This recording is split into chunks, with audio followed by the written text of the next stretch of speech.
यहाँ तक कि मेरे पास इतना भी नहीं कि मैं सीहोर कुबेरेश्वर धाम भी चले जाऊं और रुद्राक्षोत्सव की कथा सुनकर। आपको लगता है ऐसा कि आपके पास में नहीं है इतना और मैं सीहोर तक भी नहीं जा पाऊं, मेरे पास धन नहीं। जितने आस्था चैनल पर सुन रहे हो, जितने मोबाइल पर सुन रहे हो, जितने यहाँ पंडाल में सुन रहे हो, आपको लग रहा है मेरा ये काम नहीं हो रहा, मेरे पास में इतना नहीं है, मेरा बहुत व्यापार कर रहे हैं पर आ ही नहीं रहा, धन कहीं से नहीं आ रहा, बहुत टेंशन में जीवन चल रहा है। तब 7 बेलपत्र लेना है। कितनी बेलपत्र लेना है? 7 बेलपत्र में से सबसे पहली बेलपत्र, घर से जब चलो तो घर के पास में जो घर के अंदर रसोई घर में मटका होता है, क्या बोलते हैं यहाँ पर, हंडा, मटका, गगरा, घड़ा, जिसमें तुम पानी भरते हो, टंकी, बाल्टी, जो भी होता है रसोई घर में जो पानी भरते हो तो पीने के, हंडे में, बॉटल, उसमें टंकी में, जिसमें भी तुम भर के रखते हो, एक बेलपत्र उस हंडे के पास में, मटके के पास में वहां रखना है। घर से उसी मटके में से पानी लेना है, उसी हंडे में से एक लोटा जल लेना है, उसको लेकर जाना है। एक बेलपत्र वहां रख दी, बची कितनी? 6 बेलपत्र में से चलते चलते एक बेलपत्र पानी लेकर जब जाओ तब एक बेलपत्र बेलपत्री के वृक्ष के नीचे बेलपत्र चढ़ा के उस पर जल चढ़ाना। 6ठी बेलपत्र, जल को पूरा मत चढ़ाना, जल लेकर चढ़ाना। 5वें नंबर की बेलपत्र नंदीश्वर के पास में, जिस नंदी का पांव ऊपर की ओर हो, एक पांव नीचे दबा रहता है, एक पांव ऊपर वाले पांव के पास में एक बेलपत्र रख देना। 5वें नंबर की बेलपत्र वहां रख दीजिए।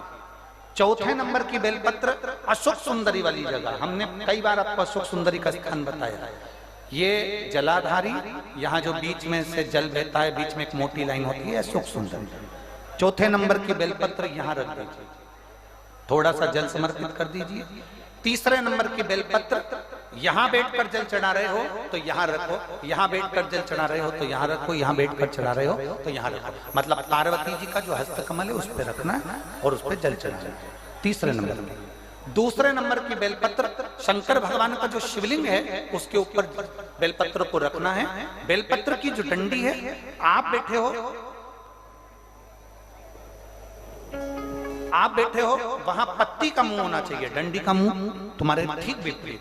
बेलपत्र यहां रखें। 2रे नंबर जल चढ़ाएं।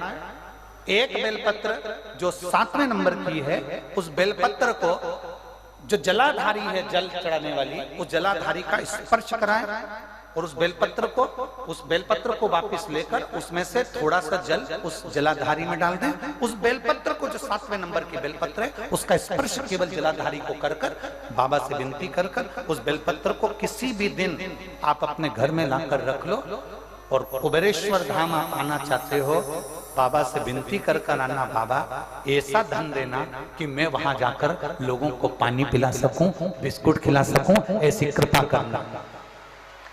7 मार्च को कथा प्रारंभ होगी कुबेरेश्वर धाम की। 5 मार्च के पहले मेरा बाबा तुम्हारी झोली जरूर भरेगा और तुम्हें कुबेरेश्वर धाम जरूर बुलाएगा, पक्का। ज्यादा दूर का नहीं सोचना, नजदीक। 7 बेलपत्र का उपाय, 7 बेलपत्र का उपाय शिव जी का एक आनंद फल प्रदान करना।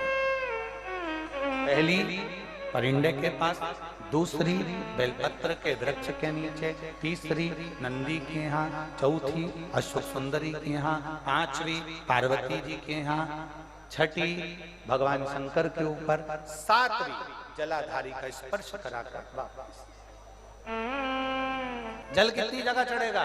केवल 5 जगह पर। एक बेलपत्री के पेड़ के नीचे, 2रा सुख सुंदरी की जगह, 3रा पार्वती जी की जगह, 4था शिवलिंग के ऊपर और 5वां जो जलाधारी है ऊपर, उस 5 जगह पर एक ही लोटे में से थोड़ा थोड़ा जल वहां चढ़े और बाबा से विनती करना है आपको, बाबा मेरा ये दुख है, आप मिटा दें बाबा, मेरा ये कष्ट है समाप्त करना बाबा, मुझे सीहोर पहुंचना है, कुबेरेश्वर धाम जाना है, रुद्राक्ष उत्सव में लोगों को भंडारा खिलाना है बाबा, इतनी झोली भरना मेरे दाता, मैं स्वस्थ होकर कुबेरेश्वर धाम की धरा पर पहुंच सकूं। ऐसी कृपा उससे विनती करो, विनय करो, निवेदन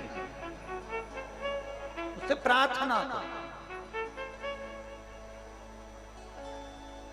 झोली पसार कर प्रणाम करोगे वो देखता, देख खाली नहीं छोड़े। शिव कथा